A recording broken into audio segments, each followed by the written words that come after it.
Hi friends, Rosemary Z here. You know what?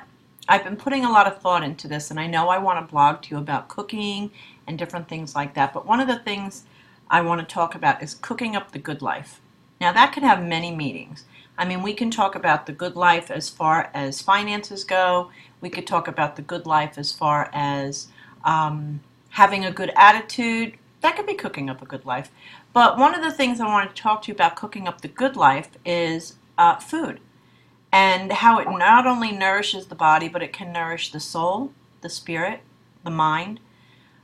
Um, for years and years, I mean, I've always been a great cook. I love to cook, okay? Um, Not always the healthiest. You know, I was raised old school, so I may not have always cooked the healthiest way. But now in my older years, I am learning to cook better, and I really think it's important that we all learn to eat better. Now, I'm not saying give up everything, but I am saying you need to start cutting back and giving up a lot of things like white sugar.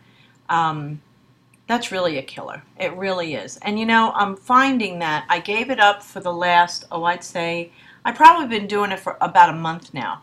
And I have no cravings. My appetite's gotten lower. I've lost weight, which is a good thing. I need that. And I've cut out more than sugar. But I want you to start out small. I want you to start out with baby steps. And I want to give you some ideas on how to cook using only healthy foods, like foods that Mother Nature's given us. Okay? So what would you think about making recipes that were had more fruits and vegetables, meats, nuts? For a while, cut out maybe carbs, starches, things like that. I bet you could do it for a little while. So one of the things I did tonight, and I'm going to give you a recipe for it. I wanted to cook healthy, so I took garlic, onions, and I minced them up. I have a chopper. I put them in olive oil and I sauteed them, and then I took a fresh tomato, and I really wish I had a plum tomato. That would have been the best, but I did use more of like a beefsteak. But that's all I had on hand, so you use what you have. I took that and I also pulverized that in the machine, and I sauteed all of that. I will tell you I added a dash of white wine, but I cooked it all down so it made a nice aroma. Little bit of sea salt, a little bit of oregano. Not a big oregano fan, but with you trying to do an Italian style, a dash won't hurt. So I did all that, and then I ended up having some cooked chicken in the fridge and some broccoli.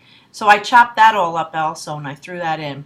I got to tell you, a little bit of white wine never hurts. Just a dash, cooks off the alcohol anyway, and it was really good.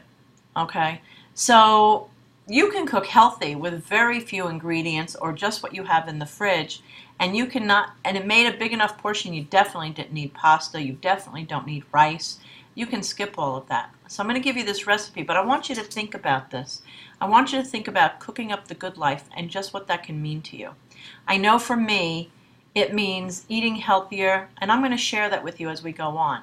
So from now on, when you hear me say cooking up the good life, you can count on a simple recipe, something summery, something seasonal, and we're going to talk about it. And we're going to talk about other things that are cooking up the good life. Because you know what? When you start feeling good on the inside, it comes out on the outside. Okay? So you need that confidence in yourself. You need to find that you are worthy of good health. You're worthy of friends. You're worthy of making money. You're worthy. Let's face it. God didn't make no junk, right? Okay. So enough said for today. Hope you enjoy the recipe. It was a throw together, so unfortunately I can't really give you precise ingredients, but come on, you can do that. Alrighty? Have a great day, and I'll talk to you tomorrow.